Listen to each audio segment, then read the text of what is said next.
So my country is Nigeria, also known as the nation at war with itself, or the Giant of Africa. It is located in Western Africa and named after the large Niger River that runs directly through it. Although it is not the largest country in Africa, it is the most populous and the most populous black country. It has large cities, busy streets, and people occupying every square inch of land.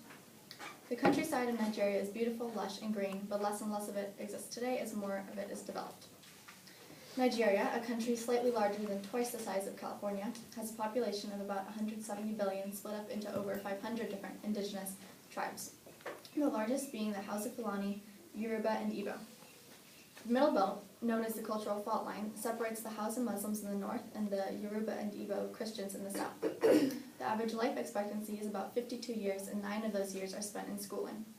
Nigeria is a federal republic led by President Goodluck Jonathan, first elected in 2010.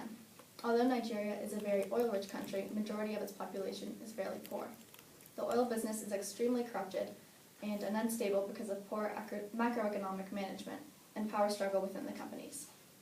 Since 1914, when Nigeria was first founded by Britain, up until this past Saturday, May 4th, when Nigeria is a self-governed independent country, there's been ongoing ethnic disputes and conflict resulting in severe violence and death, and many fights over which tribes deserve the resources that Nigeria has to offer.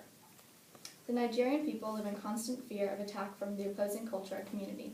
At any time of day or night, their home could be bombed, broken into, their children could be kidnapped, and their families could be killed. Many of the conflicts that cause instability in Nigeria now originated pre-colonialism, when Nigeria was not a founded country, but an area scattered with over 500 indigenous tribes, as it still is today. When Britain attempted to unite these tribes, the result was disastrous. It formed an entirely artificial country. The tribe leaders in the north, as well as the south, of what is now known as Nigeria, were extremely unaccepting of the new British customs. For a short time, the tribes of Nigeria united against a common enemy, the British. The Middle Belt of Nigeria became a common meeting place for the tribes to discuss what actions to take to achieve autonomy from the British. For a short period of time, the unification of the tribes lasted and was effective. When British imposed on Nigerians a Western government system, together the tribes rebelled. They embraced the stereotype of savage Africans, and even the elite, educated Nigerians appeared to be uneducated. When this form of rebellion proved not effective, as the British just saw it as more incentive to culture these Africans, the unification between the tribes diminished.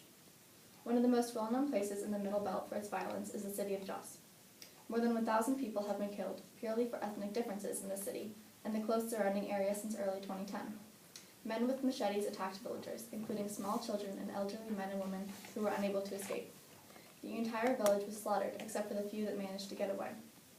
Villagers were caught in fishing nets and animal traps if they tried to escape, and were then hacked with dull machetes, while forced to watch their mud huts set on fire. For a period of time, Goodluck Jonathan, the president, did little or nothing to protect Nigerians living in the center of Nigeria's Middle Belt. Finally, as a result of persistent protesting, heavy security forces are currently present in the city, but this only moved the violence to the countryside, still in Nigeria's Middle Belt. Besides restricting the number of weapons being bought and sold in Nigeria and placing strong security forces throughout the Middle Belt of Nigeria, President Goodluck Jonathan set up facilities to teach first aid in preparation for the next attack. Although many are responsible for the violence and cultural clash in Nigeria, there is an Islamic militant group responsible for the largest known attacks in the Middle Belt, Boko Haram, a Hausa organization that strongly opposes any Western influence in Nigeria. The group's founder, Muhammad Yusuf, was quoted saying, "Western education is sinful and they will pay." The group commonly attacks Christians and bombs churches, and in 2011 was responsible for at least 450 killings. In the first 6 months of 2012, 620 killings. And since 2001, the group has been responsible for about 10,000 deaths and counting. And this is just one of the radical groups in Nigeria. The outside world is convinced that when Muslims and Christians clash, it is purely about religion and ethnicity, as it is in the Boko Haram case. The Muslims and Christians in Jos made it clear that many disputes begin over land and political rights. Some also say that poverty is at the heart of the conflict. In many cases, ethnicity and religion are an excuse for fighting, but not the reason for it.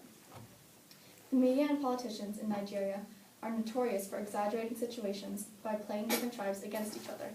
It is no wonder that after decades of escalation and retaliation, these tribes are terrified of each other. The Muslim Fulanis in the north tend to live a nomadic lifestyle, one that does not coexist with that of the Christian Igbo and Yorubas. The Hausa Fulanis graze their cattle and tend to their goats in the country, while the Igbo and Yoruba groups tend to live a more farmer lifestyle. The Hausas tend to go onto the Yoruba's land, which aggravates the Igbo and Yorubas. So many conflicts between the Igbo, Yoruba, and Hausa Fulani turn out to be simple misunderstandings, generated by false accusations from the media. One of the more famous conflicts occurred between the Yoruba and Hausa right in the center of the Middle Belt. The Yoruba celebrated their traditional summer festival of Oro out in the street, where those not involved are requested to stay off the street and out of the festival area. Yoruba people claimed Hausas had not respected this tradition, while the Hausas claimed they had been attacked indiscriminately. Over 60 people were killed, and thousands of Hausas had to flee to the north, while young Yoruba villages killed more Hausas in an attack on a mosque. Corpses were burnt in the street, and buildings were set on fire. In the United States, horrors like this are unimaginable, but in Nigeria, though no less devastating, they happen weekly. This attack occurred summer of 1999, and was during what was known as the worst economic crisis since Nigerian independence.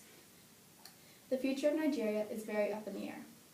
Many believe there will always be strong conflict and cultural divide within Nigeria, and the racial segregation and disputes will continue, while others believe that there is hope that Nigerians will be able to coexist in peace, even intermarry and rid the country of separate tribes.